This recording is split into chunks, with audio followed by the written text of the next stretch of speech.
ಅಯ್ಯೋ ರಾಜಿ, ಏನಮ್ಮ ಇದೆಲ್ಲ ಗಾಯ? ಬಾ ನೀನು ಇಲ್ಲಿ ಕೂತ್ಕೋ. ಬಾ. ಸರಿ, ಬಾ, ಅಯ್ಯೋ ಕೂತ್ಕೋ. ಏನಾಯ್ತಮ್ಮ? ಹೇಳು ರಾಜಲಕ್ಷ್ಮಿ, ಆದ್ಯ ಏನಾದ್ರೂ ಹೊಡೆದ್ಬಿಟ್ಲಾ? ಛೀ, ಅವಳು ಯಾಕೆ ನನಗೆ ಹೊಡಿತಾಳೆ? ಅವಳು ಹೊಡೆದ್ರೆ ನಾನು ನೋಡ್ಕೊಂಡು ಸುಮ್ಮನೆ ಇರ್ತೀನ? ರಾಜಿ, ಏನಮ್ಮ ಇದು? ಏನಾಯ್ತು? ಮೊದಲು ಕೂತ್ಕೋ.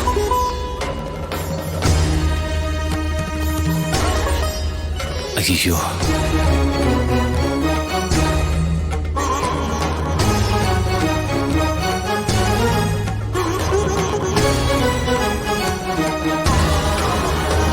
ಆದ್ಯನ ಹತ್ರ ಹೋಗಿದ್ಯಾ?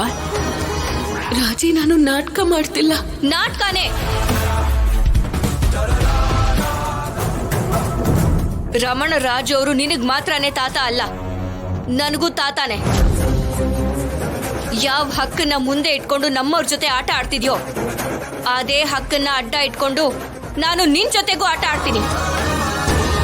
ರಾಜಿ, ನೀನ್ ಹಾಗೆ ಹಿಂದೆ ಮುಂದೆ ನೋಡದೆ ಆವೇಶದಲ್ಲಿ ಹೋಗದೆ ಇದ್ದಿದ್ರೆ ನಿನಗೆ ಹೀಗೆ ಏಟ್ ಆಗ್ತಿರ್ಲಿಲ್ಲಮ್ಮ.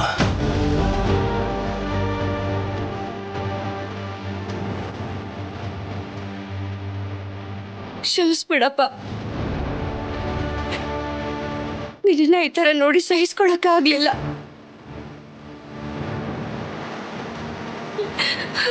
ನನಗೆ ಏಟ್ ಆಗಿರೋದಕ್ಕೆ ಏನು ಬೇಜಾರಿಲ್ಲ ಅಪ್ಪ.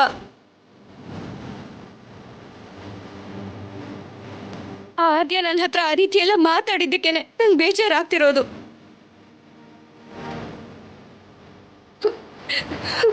ನಿಮ್ಮನ್ನೆಲ್ಲ ಹೀಗೆ ಮನೆಯಿಂದ ಆಚೆ ಕಡೆ ಕಳಿಸ್ಬಿಟ್ಟು ಅವಳು ಮಾತ್ರ ಅಲ್ಲಿ ರಾಣಿ ಹಾಗೆ ಕೂತಿರೋದು ನೋಡ್ತಿದ್ರೆ ಅವಳು ಕಪ್ಪಾಳಕ್ಕೆ ಹೊಡೆಯೋದಷ್ಟೇ ಅಲ್ಲ, ಅವಳು ಹಲ್ಲು ಉದ್ದಿಸ್ಬೇಕು ಅನ್ನೋಷ್ಟು ಕೋಪ ಬಂತಿದೆ.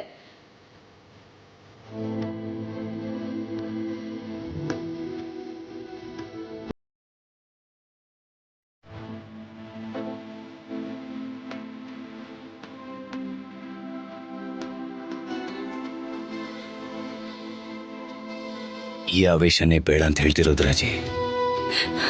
ನಡೆದೋಗಿರೋದ್ರ ಬಗ್ಗೆ ಯೋಚಿಸಿ ಏನು ಉಪಯೋಗ ಇಲ್ಲ. ಆವೇಶ ಪಡೋದು ಒಂಚೂರು ಒಳ್ಳೇದಲ್ಲ, ಬಿಟ್ಬಿಡು.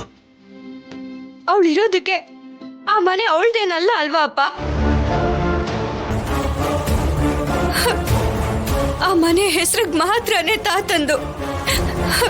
ಅದನ್ನ ಒಂದು ದೇವಾಲಯದ ರೀತಿ ಮಾಡಿದ್ದು ನೀನು.